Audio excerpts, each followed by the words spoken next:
I can't take this anymore.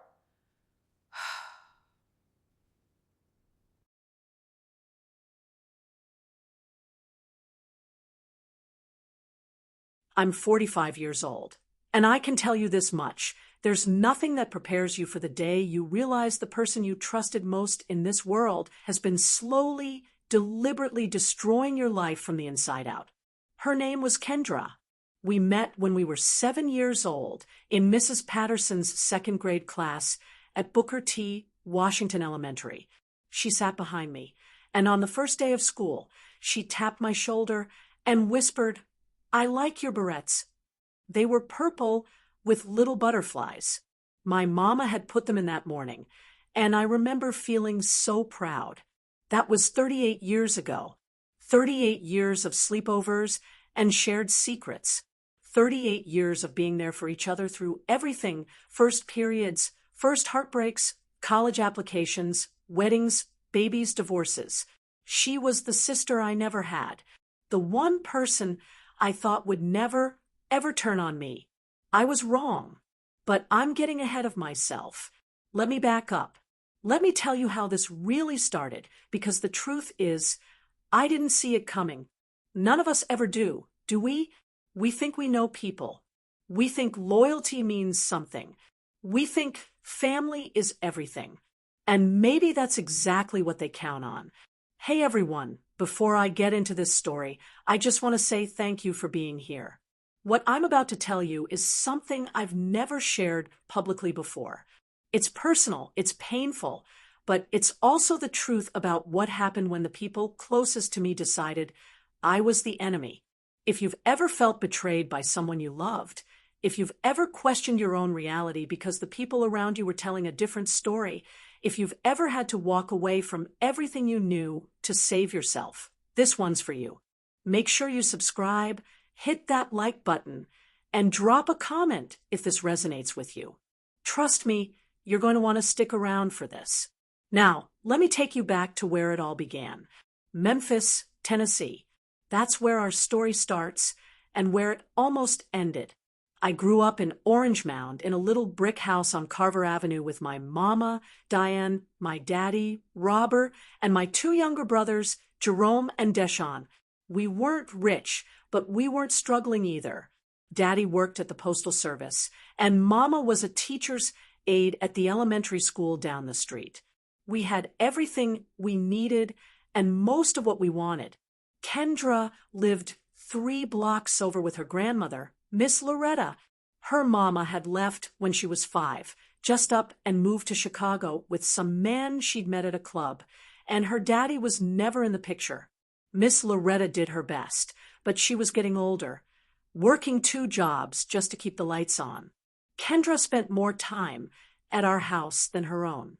My mama treated her like a 4th child, set a plate for her at dinner most nights, bought her school supplies when Miss Loretta was short, let her stay over on weekends. Kendra even had her own drawer in my dresser. "That's your sister," Mama used to say. "You girls take care of each other, you hear me?" And we did. Lord knows we did. Through middle school, when Kendra got her first period in gym class, and I gave her my jacket to tie around her waist. Through high school, when my boyfriend Terrence cheated on me with Shanice Williams, and Kendra was the one who held me while I cried. Through college, we both went to Tennessee State, when we were roommates all 4 years, staying up late, studying for exams, eating ramen noodles, and dreaming about our futures. After graduation, I got my degree in social work, started working at a nonprofit helping families navigate the foster care system. The work was hard, but it mattered. It meant something. Kendra went into marketing, always had a way with people, always knew exactly what to say to make folks feel special. She got a job at a firm downtown, started making decent money, moved into a nice apartment in Midtown. We were living our dreams. Or so I thought. I got married when I was 28. His name was Marcus. Yeah, I know, basic name, but he was a good man. Worked in IT, steady job, made me laugh. We had a small wedding at my parents' church, And Kendra was my maid of honor, stood right there beside me in a lavender dress, smiling so big. The marriage lasted 6 years. Not because Marcus was a bad person, not because we fought all the time, just because sometimes people grow apart. We wanted different things. He wanted to move to Atlanta for a job opportunity. I wanted to stay in Memphis, close to my family. Neither of us was willing to compromise, and eventually we both realized we were holding each other back. The divorce was amicable. Sad, but amicable. Kendra was there through all of it, helped me pack up the apartment Marcus, and I had shared, listened to me cry, reminded me that I was strong, that I'd get through this, that better days were coming. "You're going to be fine, Simone," she said one night, sitting on my new apartment floor surrounded by moving boxes. "You're the strongest woman I know. You don't need a man to define you." I believed her. I trusted her. That was my first mistake. The changes started small. So small, I didn't notice them at first. It was about a year after my divorce. I was 35, finally feeling like I had my feet under me again. I'd moved into a cute little townhouse in Cooper Young, decorated it exactly how I wanted, had started dating again. Nothing serious, just getting back out there. Kendra started spending more time with my family. Now, that wasn't unusual in itself. She'd always been close to my parents, my brothers. But this was different. She was going over there when I wasn't around, calling my mama just to check in, meeting my brothers for lunch. "Your mama invited me over for Sunday dinner." She'd say, casually, "Hope that's cool." Of course it was cool. Why wouldn't it be? Except she started going to Sunday dinners without mentioning it to me first. I'd show up at my parents' house, and there she'd be, already sitting at the table, laughing with my daddy about something I'd missed. "Oh, Simone," Mama would say, looking surprised. "I didn't know you were coming." "It's Sunday," I'd say, confused. I always come on Sundays. But the energy was weird, like I was interrupting something.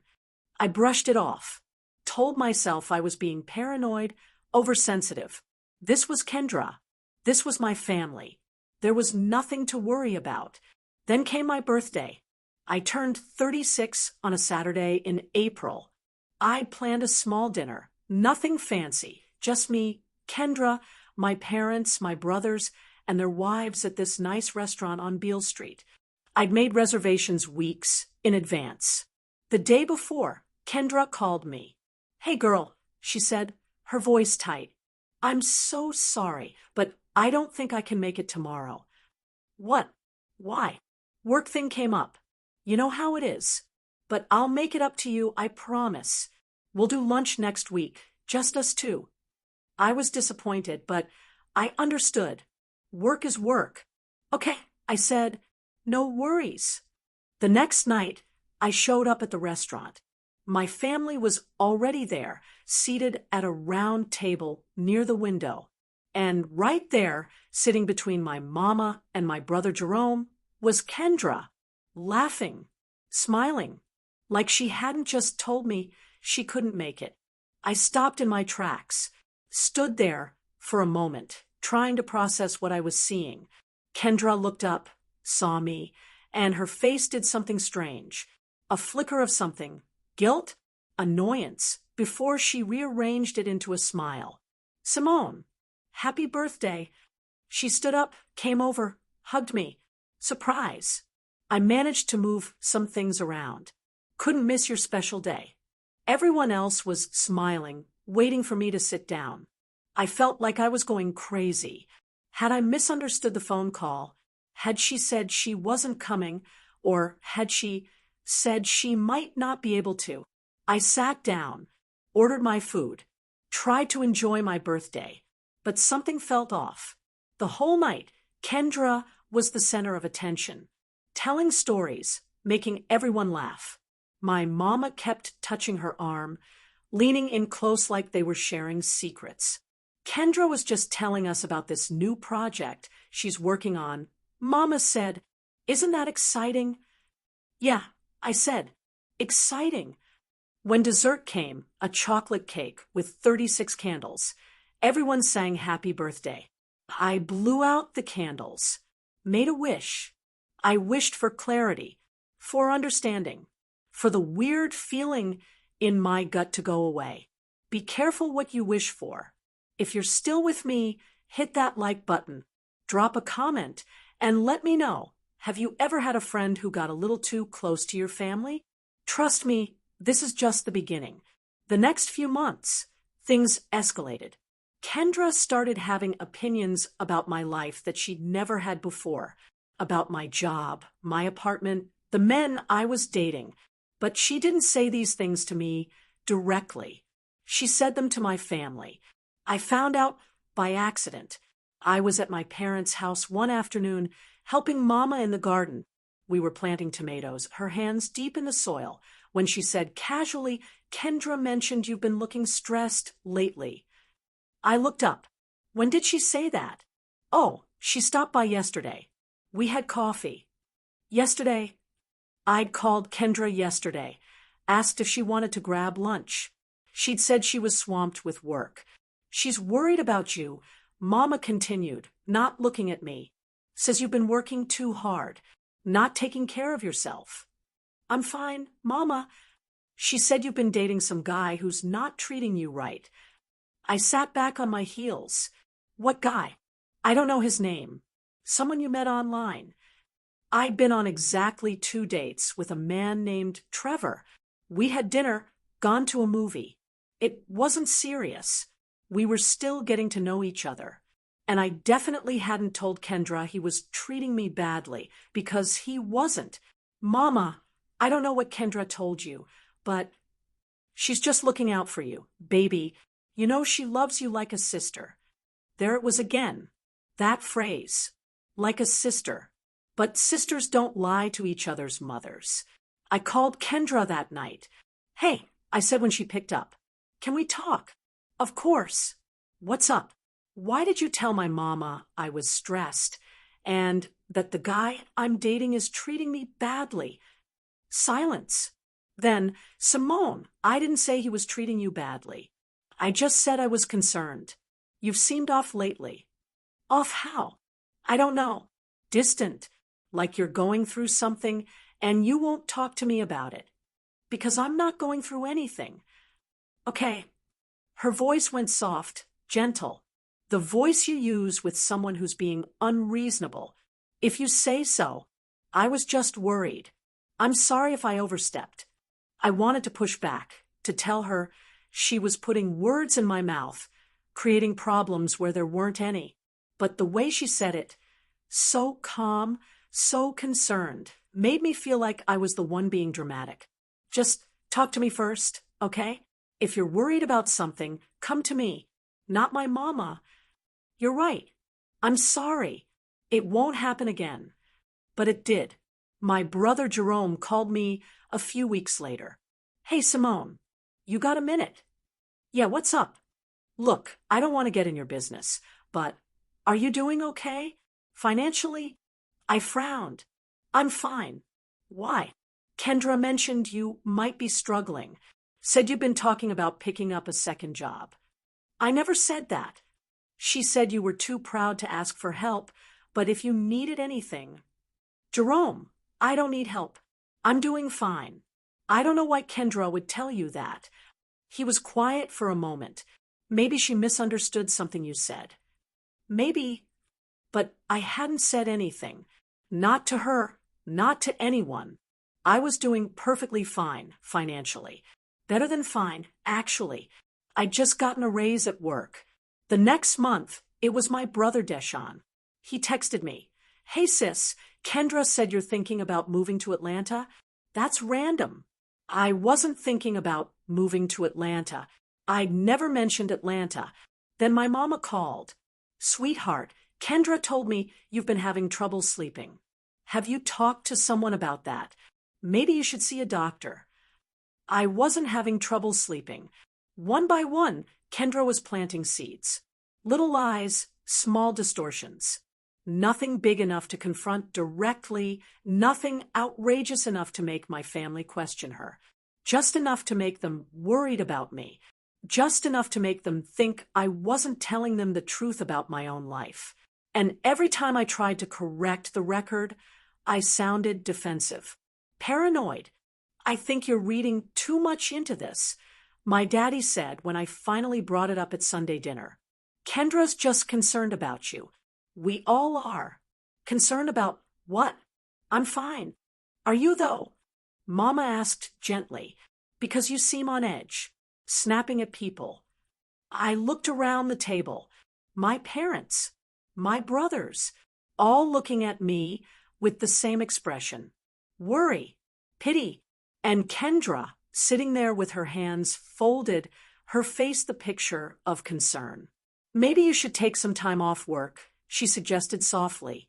Rest. Take care of yourself. I wanted to scream. But what could I say? That my best friend was lying about me? That she was manipulating my family? I had no proof. Just a gut feeling. Just a growing sense that something was very, very wrong. So I smiled, said I was fine, finished my dinner, and went home. That night, I lay in bed, staring at the ceiling, trying to figure out what was happening. Why would Kendra do this? What did she have to gain? I didn't have answers. Not yet. Drop a comment if you've ever been in a situation where you felt like you were going crazy because no one believed you. Because what comes next? It gets worse. I decided to set a boundary. I was 37 by now, and I'd spent the last year watching Kendra slowly embed herself deeper into my family while simultaneously painting me as unstable, struggling, secretive. I tried ignoring it. I tried confronting her gently. Nothing worked. So I called her and asked to meet for coffee.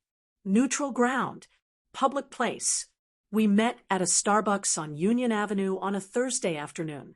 She was already there when I arrived, sitting at a corner table with her vanilla latte, scrolling through her phone.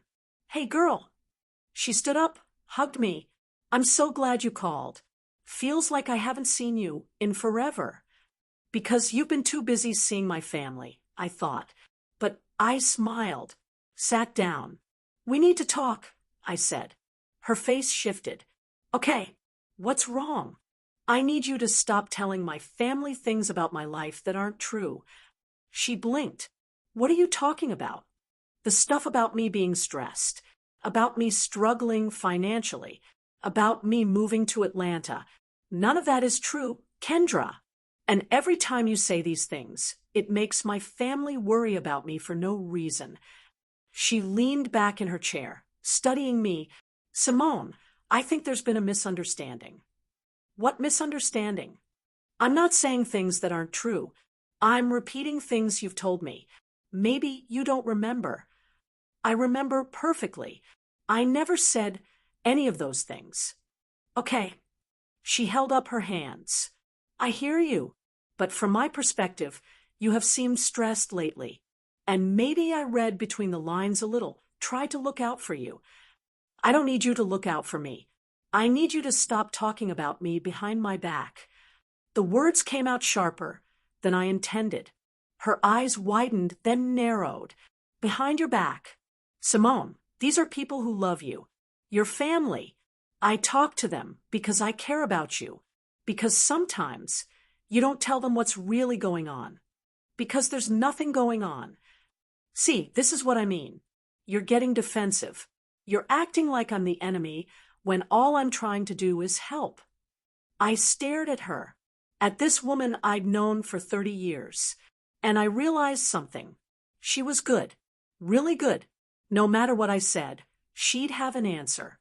She'd twist it, turn it, make me sound unreasonable, make herself sound like the concerned friend. I'm not your project, Kendra. I'm not someone who needs fixing. I never said you were. Then stop acting like it, and stop using my family to whatever this is. She set down her coffee, looked at me with something cold in her eyes. You know what I think? She said quietly. I think you're jealous. Jealous of me and your family, of the relationships I've built with them. You've always had them. You've never had to work for their love, their attention. And now that they care about me too, you can't handle it. My mouth fell open. That's not. It's okay to admit it, Simone. I get it, but pushing me away isn't going to make you feel better. Your family loves you, and they love me. There's room for both of us. She stood up, grabbed her purse. I hope you figure out whatever's really bothering you, she said, because it's not me. I've been nothing but loyal to you. And she walked out. I sat there, my coffee getting cold, feeling like I'd just lost a fight I didn't know I was in. After that confrontation, things changed. Kendra stopped calling me as much, stopped texting. When I reached out, her responses were short, polite, distant. But her relationship with my family, that intensified. She started going to their house for Sunday dinner every single week, started joining them for holidays, my mama's birthday, my daddy's retirement party, family barbecues. And I'd show up, and it would be clear I was the outsider. Oh, Simone, Mama would say, we weren't sure you'd make it. You've been so busy lately. Busy? I worked the same job I'd always worked, kept the same schedule. But that was the narrative now, that I was distant, too busy for family, caught up in my own life. Meanwhile, Kendra was there, helpful, present, everything I apparently wasn't. My brothers stopped inviting me to things, or they'd invite me last minute, almost like an afterthought. Sorry, didn't know if you'd be free, Jerome said when I asked why he hadn't told me about his daughter's dance recital until the day before. I would have made time. Yeah, well, Kendra already said she'd come film it for us. Kendra, always Kendra. I started pulling back, not because I wanted to, but because it hurt too much.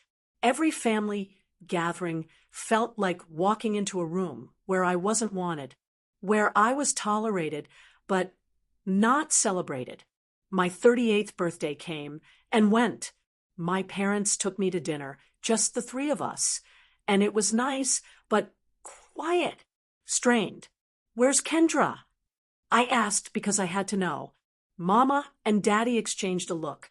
She said she didn't want to make things awkward. Mama said, finally. Awkward how? After what happened between you two. What happened between us? The fight you had, where you told her she wasn't welcome around the family anymore. I nearly choked on my water. I never said that.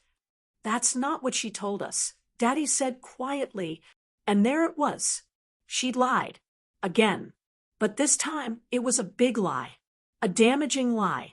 I never said that. I repeated. I asked her to stop talking about me behind my back. That's it. Mama sighed. Simone, we love you, but you need to work through whatever's going on with you and Kendra. She's like family to us. We don't want to be in the middle. They'd already chosen a side. I was 39 when I started losing my family. Not officially, not with arguments or slammed doors. Just slowly, quietly, like water slipping through my fingers. Phone calls went unreturned. Invitations stopped coming. When I did see them, conversations were surface level. Safe. They asked about work, the weather. Nothing real. And Kendra, she was everywhere. Helping Mama redecorate the living room. Going shopping with my sisters-in-law. Babysitting my nieces and nephews. She'd taken my place. I threw myself into work. Into my clients, my cases. The families I helped became my family. The kids in the system became the ones I fought for. I dated a man named Philip for about 6 months. He was kind, patient, but when he asked to meet my family, I made excuses. How could I explain that my family barely spoke to me? That my best friend had somehow become the daughter, the sister, the aunt they actually wanted? Philip and I broke up. He said I was emotionally unavailable. He was right. I started seeing a therapist, Dr. Vivian Chun. She had an office in East Memphis, warm and calm, full of plants. "Tell me about your family," she said in our first session. I told her everything. About Kendra. About the lies. About how I'd been slowly erased from my own life. "Have you considered," she said gently, "that you might be experiencing a form of gaslighting? And that your family might be enablers?" I'd thought about it, but hearing someone else say it made it real. "What do I do?" I asked. "You set boundaries. You protect yourself. And if they can't respect that, you decide how much access they get to you." It sounded simple. It wasn't. I was 42 when everything fell apart. My niece, Jerome's daughter Tasha, was graduating from high school. Big milestone. The first grandchild to finish school, heading to Spelman in the fall. I'd been there for everything. Every birthday, every school play, every report card. I'd helped her with her college applications, written her a recommendation letter for her scholarship. I got the invitation in the mail 2 weeks before the graduation. Not a personal call, not a text, a formal invitation, like I was a distant relative. I went anyway. The ceremony was at the school auditorium. I arrived early, found a seat in the middle section, watched families file in, laughing, taking pictures. Then I saw them. My family, my parents, my brothers, and their wives, the younger kids. And right in the center of them, wearing a bright yellow dress and a huge smile, was Kendra. They were all together. A unit. And I was sitting alone, 20 rows back. When Tasha's name was called, they all stood up, cheering. Kendra was screaming the loudest, holding up a sign she'd clearly made. "We're proud of you, Tasha." We. Like she was part of the family. Like I wasn't. After the ceremony, I went to find Tasha, to congratulate her, give her the card I'd brought with a check inside. She was surrounded by everyone. My family, Kendra, all taking pictures, hugging her. I waited on the edge of the crowd. Kendra saw me first. Her eyes met mine, and for just a second, I saw it. The satisfaction, the victory. Then she smiled. "Simone, you made it." Everyone turned. There was a beat of awkward silence. "Hey, Aunt Simone," Tasha said, coming over to hug me. She felt stiff in my arms. "Obligatory. Congratulations, baby. I'm so proud of you." I handed her the card. "Thanks." She opened it right there, saw the check. Her eyes widened. "Wow. Thank you. You earned it." My mama came over. "Simone, we're all going to dinner at Corky's to celebrate. You're welcome to come." Welcome to come. Like it wasn't assumed. Like I wasn't family. "Who's we?" I asked. "All of us." She gestured at the group. "Including Kendra?" Mama's face tightened. "Yes, including Kendra. She's been very involved in Tasha's life." "So have I." "I know, baby, but we don't want any tension tonight. This is Tasha's day." "What tension?" "I just want to celebrate my niece." Kendra stepped forward, put her hand on Mama's shoulder. "It's okay, Diane. If Simone wants to come, she should come. I can sit at a different table, if that helps." The martyr act. Perfect. "No," I said. My voice was shaking. "You know what? I won't come. I wouldn't want to ruin anyone's night." "Simone," Mama started. "It's fine. Really. Have a good time." I walked away before they could see me cry. I sat in my car in the parking lot, hands gripping the steering wheel. And I realized something. I'd lost them. Completely. And Kendra had won. If you're still here, I need you to know this is where the story turns. Hit that subscribe button, because what I'm about to tell you next is how I took my power back. I went home that night and made a decision. I was done being a victim, done letting Kendra control the narrative. Done losing. I needed proof. Real, concrete proof that she'd been lying. So I started digging. I'm a social worker. I know how to investigate, how to find inconsistencies, how to document evidence. I started keeping a journal. Every time someone in my family mentioned something Kendra had told them about me, I wrote it down. The date, the claim, the truth. June 15th. Mama said Kendra told her I was thinking about quitting my job. False. Love my job, just got promoted. July 2nd. Jerome said Kendra mentioned I was having car trouble and might need money. False. Car is fine, no financial issues. August 10th. Deshawn said Kendra was worried because I'd been drinking too much. False. I barely drink. The list grew. Page after page of lies. But I needed more. I needed her caught in the act.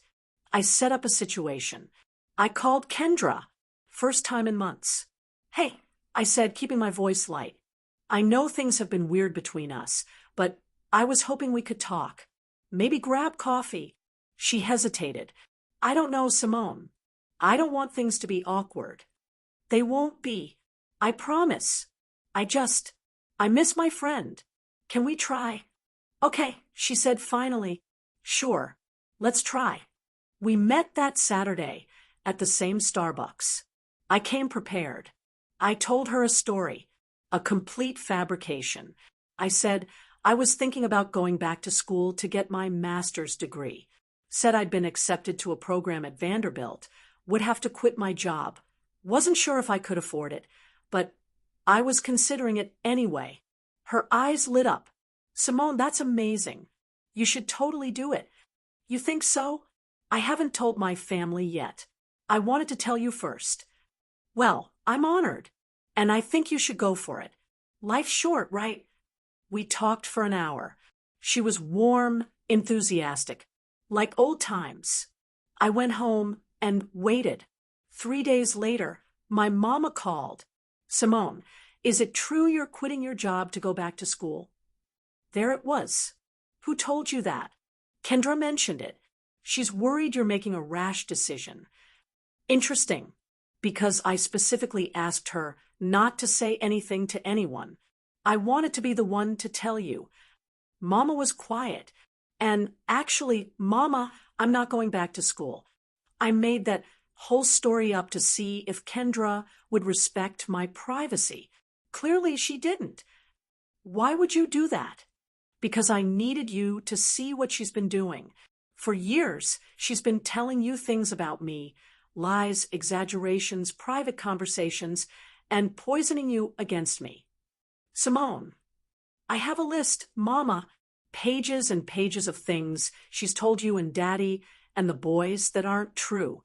Things that made you think I was struggling or unstable or pulling away from the family. Kendra wouldn't do that. She did. She has been. And I just proved it. But even with proof, my mama couldn't see it. Didn't want to see it. I think you're overreacting, she said. Kendra made a mistake. She shouldn't have told us, but that doesn't mean she's been lying about everything else. Mama, please, listen to me. I have to go, Simone. Your daddy needs me. She hung up. I sat there, phone in my hand, and I understood. They'd chosen her. Even with evidence. Even with truth. They'd chosen her. I was 43 when I discovered the why. Why Kendra had done this. What she gained. It came from an unexpected source. My Aunt Pauline, my daddy's sister. She lived in Nashville, didn't come around much. But she'd heard about the family dynamics through the grapevine. She called me one afternoon, out of the blue. Simone, baby, I need to tell you something. Okay, I don't know how to say this, so I'm just going to say it. Kendra's been telling your parents that she wishes they were her parents. That Miss Loretta never really loved her, never gave her the family she deserved. My stomach dropped. When did she say this? Years ago. Started maybe when you were in your early 30s. She'd go over there, and she'd talk about how hard her childhood was, how lonely she felt. Your mama ate it up, started treating Kendra like another daughter. But why would that make them turn against me? Because Kendra's smart, baby. She didn't just want to be part of the family. She wanted to be the favorite. And the only way to do that was to make you look bad. Make you seem ungrateful for what you had, while she was grateful for every crumb. The pieces clicked into place. The lies, the manipulation, the slow isolation. She hadn't been trying to destroy me. She'd been trying to replace me. There's more, Aunt Pauline said, and you're not going to like it. Tell me. She's been talking to your mama about being named in the will.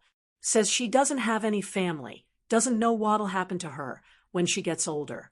Your mama's been considering putting her in the will alongside you and your brothers. I couldn't breathe. When? I don't know if she's done it yet, but she's talked about it. After I hung up with Aunt Pauline, I sat in silence for a long time. 36 years.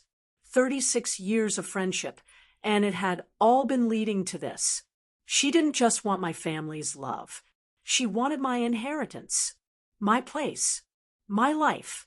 I called a family meeting, told my parents I needed to talk to them, to my brothers, all of us together. They were reluctant, but they agreed. We met at my parents' house on a Sunday afternoon. Everyone was there, including Kendra. I didn't know she'd be here, I said when I saw her sitting on the couch next to Mama. She's family, Simone. Mama said, anything you have to say, you can say in front of her. Fine. I stood in the middle of the living room, facing all of them. I need you to hear me, I said. Really hear me. Kendra has been lying to you about me for years. She's been manipulating you, turning you against me, so she can take my place in this family. Kendra's face crumpled. Simone, why would you say that? Because it's true, and I have proof. I pulled out my journal. Read them the list. Every lie, every date, every contradiction. I told them about the fake story I'd planted, about how Continue. 9:58 a.m. Continued next section. I told them about the fake story I'd planted, about how Kendra had immediately run to tell my mother despite promising not to share it. That doesn't prove anything, Jerome said. Maybe she was just worried about you. For 10 years? She's been worried about me for 10 years, telling you things that make me sound unstable, unreliable, distant. I looked at Kendra. She had tears running down her face, her hands clasped together. I never meant to hurt you, she said softly. I was trying to help. I'm sorry if you feel like I betrayed you, but everything I said came from a place of love. Love. I laughed, and it sounded bitter even to my own ears. You don't love me, Kendra. You wanted what I had. My family. My place.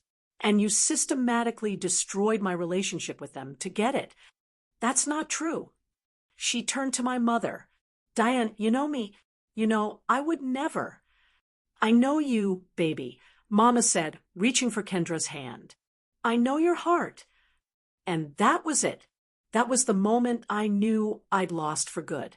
My own mother chose my best friend over me. I also know, I said quietly, that you've been talking about being put in their will. The room went silent. Kendra's eyes went wide. I never. That's not. Aunt Pauline told me. You've been positioning yourself not just as a member of this family, but as an heir, as someone who deserves a piece of what my parents have built. Simone, that's enough, Daddy said, his voice hard. Is it true? I looked at my parents. Have you discussed putting her in your will? Mama and Daddy exchanged a look. We discussed it, Mama admitted, but only because Kendra doesn't have family of her own. We wanted to make sure she'd be taken care of. She's 43 years old with a good job. She doesn't need to be taken care of. She wants what's mine. It's not about money, Kendra said, her voice breaking. It was never about money. I just wanted to belong somewhere, to matter to someone. Your parents gave me that. I'm sorry if that hurts you, but I can't help that they love me. She was good. God, she was so good. She positioned herself as the victim, the poor girl who just wanted a family. And I was the bitter, jealous daughter who couldn't share. You're not going to believe me, I said to my parents. No matter what I say, what evidence I show you, you've already decided she's telling the truth, and I'm lying. We haven't decided anything, Mama said. But Simone, you're not being rational. You're making accusations based on facts, on patterns, on years of her lying to you about me. Maybe you need help, Deshawn said. Maybe you should talk to someone. And there it was, the final insult. They thought I was crazy. I looked around the room, at my parents, my brothers, their wives, at Kendra, sitting there with her tears and her perfect victim act. Okay, I said, I'm done. Simone, Mama started. No, I'm done. I've tried to show you the truth. I've tried to make you see what she's been doing, but you don't want to see it. You want her version of reality where I'm the problem and she's the solution. Fine, have it. I grabbed my purse. Where are you going? Daddy asked. I'm leaving, and I'm not coming back. Don't be dramatic. Jerome said, I'm not being dramatic. I'm being honest. You've chosen her over me. You've made that clear. So I'm choosing myself. I'm choosing my peace. And that means walking away from all of you. Kendra stood up. Simone, please don't do this. Don't throw away your family because of a misunderstanding. It's not a misunderstanding. I shouted. You lied. You manipulated. You stole my family from me. And they're letting you because it's easier than admitting they were wrong. Simone Marie Carter, Mama said, her voice sharp. You apologize to Kendra right now. I stared at my mother, at this woman who raised me, who was supposed to protect me, who was now demanding I apologize to the person who destroyed my life. No, I said, I won't. And I walked out. I didn't talk to my family for 2 years. 2 years of silence. No phone calls, no texts, no birthday wishes. I blocked their numbers, blocked Kendra's number, blocked them all on social media. At first, they tried to reach out. Mama called from different numbers, left voicemails saying I was breaking her heart, that I needed to stop being stubborn and come home. Jerome sent emails saying I was tearing the family apart. Deshawn showed up at my house once. I didn't answer the door. Eventually, they stopped trying. And you know what? The silence was peaceful. For the first time in years, I wasn't anxious, wasn't waiting for the next lie, the next betrayal. I could breathe. I threw myself into my work, got promoted to senior case manager, started mentoring younger social workers, found purpose in helping families stay together, in protecting kids who couldn't protect themselves.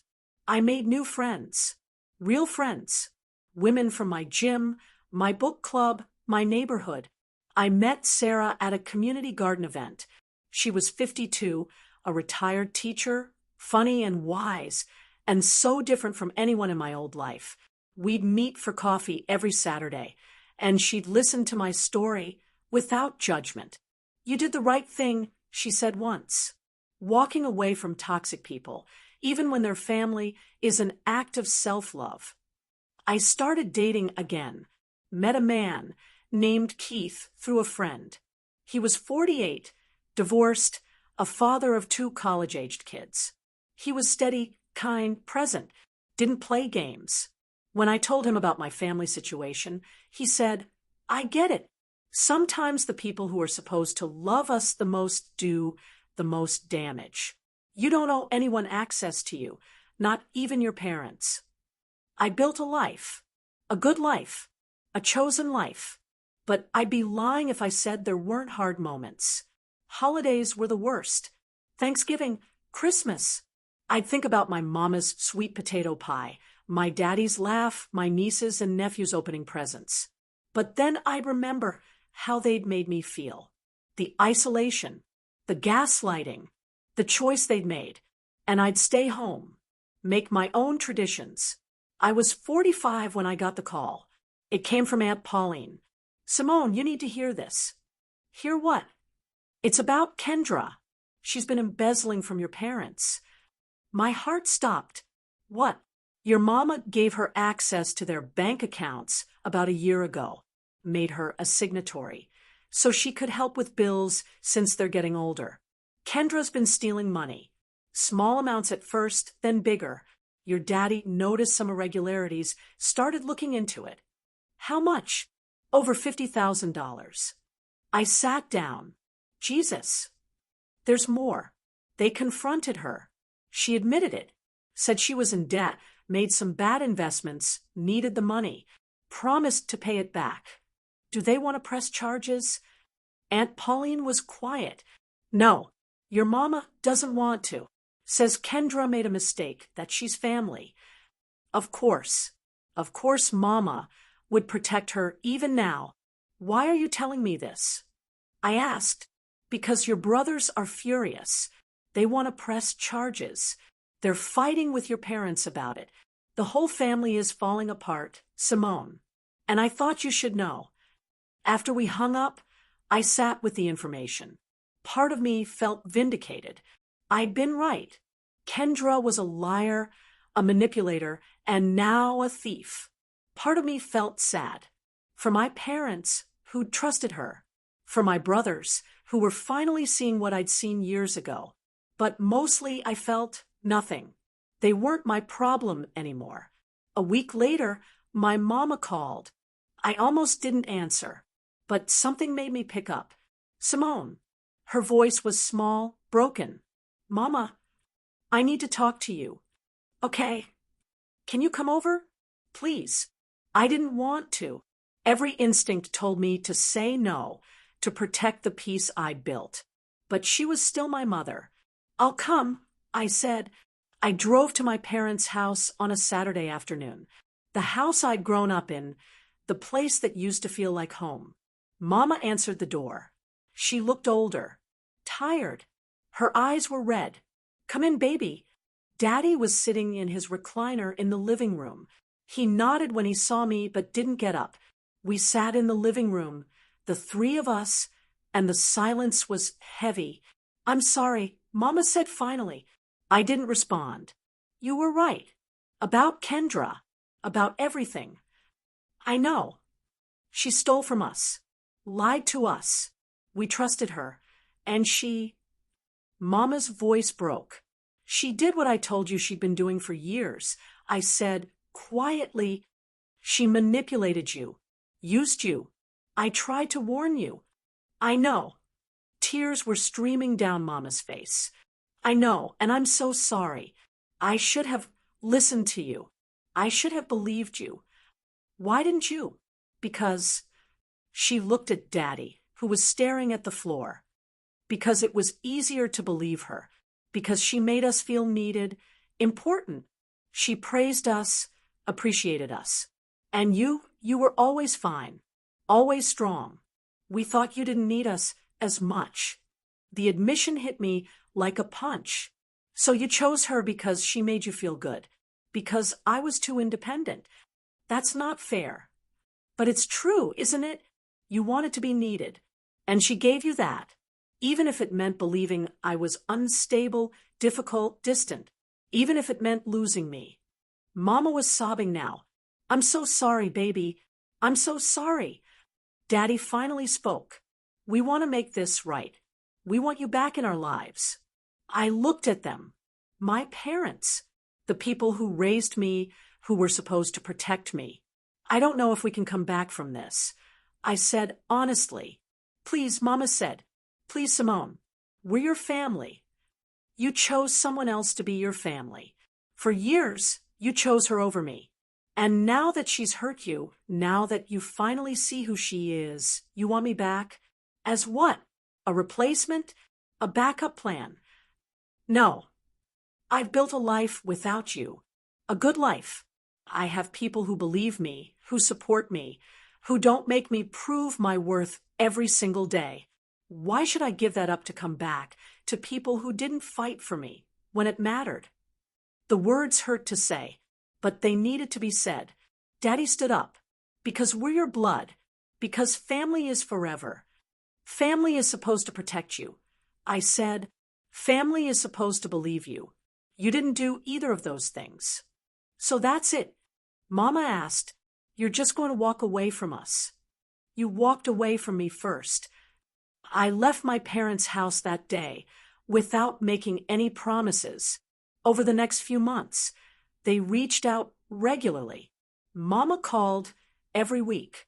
Daddy sent cards. My brothers texted apologies, said they were wrong, said they wanted to rebuild. They told me Kendra was gone, that they'd cut her off completely, threatened to press charges if she ever contacted them again, that she'd moved to Chicago to start fresh. Good, I said when Mama told me. She should have stayed there in the first place. Dr. Chun helped me work through my feelings in therapy. Do you want a relationship with them? She asked. I don't know. I admitted. Part of me misses them, misses what we used to have. But I don't trust them anymore. How do I have a relationship with people I don't trust? That's the question you need to answer. And there's no wrong answer, Simone. Whatever you choose, it has to be what's best for you. I thought about it for a long time. I thought about forgiveness, about family, about what I owed them and what I owed myself. And I realized I didn't owe them anything. Not my forgiveness, not my presence, not my energy. But I could choose to give them something anyway, not because they deserved it, but because I deserved peace. I called Mama 6 months after that first meeting. I'm willing to try, I said, but on my terms. Okay, whatever you need. I want therapy, family therapy, all of us. We don't move forward until we address what happened, how you failed me, how we rebuild trust. We can do that. And I want you to know I'm not the same person I was. I won't shrink myself to make you comfortable. I won't apologize for setting boundaries. And if I ever feel like I'm being manipulated or gaslit again, I'm gone. For good this time. I understand. Do you? Because I mean it, Mama. I've learned to live without you. I don't need you anymore. I'm choosing to let you back in, but it's conditional. It's earned. I hear you, baby, and I'm willing to do the work. We started family therapy. It was hard, painful.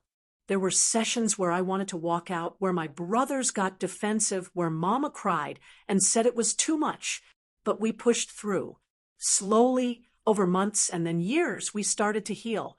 We talked about Kendra, about how she'd exploited their need to be needed, how she'd positioned herself as the grateful, appreciative daughter while making me seem difficult.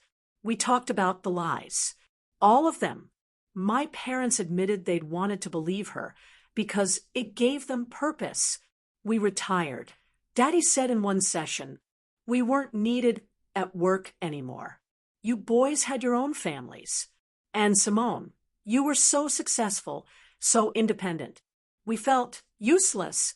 And then here was Kendra telling us how much she needed us. It felt good. So you sacrificed me for your ego, I said. Yes, he admitted. We did. And that was wrong. The apologies came. Real apologies. Not, I'm sorry you felt that way, but I'm sorry I chose her over you. I'm sorry I didn't believe you. I'm sorry I failed you as your mother/father/brother. It didn't erase the hurt, but it helped. Today, I'm still 45. The wounds are still relatively fresh. My relationship with my family is different now. More cautious, more boundaried. I don't go to Sunday dinners every week. I don't drop everything when they call. I protect my peace first, and they've learned to respect that. My brothers and I are working on rebuilding our relationship. It's slow, but it's happening. They've apologized to my nieces and nephews for keeping me away, and I've started being more present in their lives. Tasha, My niece reached out to me last month. She's 21 now, in her junior year at Spelman.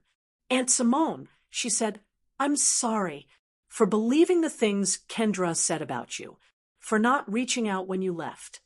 You were a kid, I told her. You trusted the adults around you. That's not your fault. Still, I should have tried harder to have a relationship with you. You can have one now, if you want. She smiled. I'd like that. My mama and I talk once a week. Short calls mostly. She tells me about her garden, her book club. I tell her about work, about Keith. We don't talk about Kendra. That subject is closed. Daddy and I are still working on things. He's not good with emotions, never has been. But he shows up, helps me fix things around my house, sits quietly with me while we watch football. It's not perfect. It might never be perfect, but it's something. The real healing came from the family I chose. Sarah, who's become like a sister to me. We talk every day, support each other through everything. Keith, who asked me to move in with him last month. I said yes. My friends from work, from book club, from the community garden. Women who show up for me without conditions. Who believe me, who celebrate me. My therapist, Dr. Chun, who helped me understand that I wasn't crazy, that I deserved better, that walking away was an act of courage, not cowardice. These are my people now, my real family, the ones who chose me because they wanted to, not because they had to. As for Kendra, I heard through Aunt Pauline that she's in Chicago working at some marketing firm. No idea if she's still manipulating people, still searching for a family to infiltrate. I don't think about her much anymore. She doesn't deserve my mental energy. But sometimes late at night, I wonder if she ever thinks about me. If she ever feels guilty about what she did. If she understands that she didn't just betray me, she betrayed herself. She could have been my sister. My real sister. We could have built a beautiful life together, supporting each other, lifting each other up. Instead, she chose envy, manipulation, theft, and she lost everything. If you're listening to this and you've experienced something similar, if you've been gaslit, manipulated, isolated from people you love, I need you to hear this. You're not crazy. Trust your gut. If something feels wrong, it probably is. Don't let people convince you that your reality isn't real. Don't let them make you doubt yourself. And if you have to walk away to protect yourself, do it. Even if it's hard. Even if it hurts. Even if it's from family. You deserve people who believe you, who choose you, who fight for you. And if you don't have those people right now, you can build them. You can create a chosen family that loves you the way you deserve to be loved. It won't be easy. Healing never is. But it's worth it. I'm worth it. And so are you. I'm 45 years old, and I'm finally free. Free from the lies. Free from the manipulation. Free from trying to prove my worth to people who should have seen it all along. I have a good job, a good man, good friends. I have peace. I have joy. I have me. And that's more than enough. Kendra tried to take everything from me. My family, my place, my inheritance. But she couldn't take my strength, my dignity, my ability to rebuild. In the end, I won. Not because I destroyed her, not because I got revenge, but because I chose myself. And I'd choose myself 1,000 times over. Thank you for listening to my story. I know it was long, I know it was heavy. But if even one person hears this and realizes they're not alone, that they deserve better, that they can walk away and rebuild, then it was worth sharing. If you made it this far, please hit that subscribe button. Give this video a like. Drop a comment and let me know your thoughts, your experiences, your story. We're stronger together. We heal together. And we win together. My name is Simone, and this is my truth. Thank you for hearing me.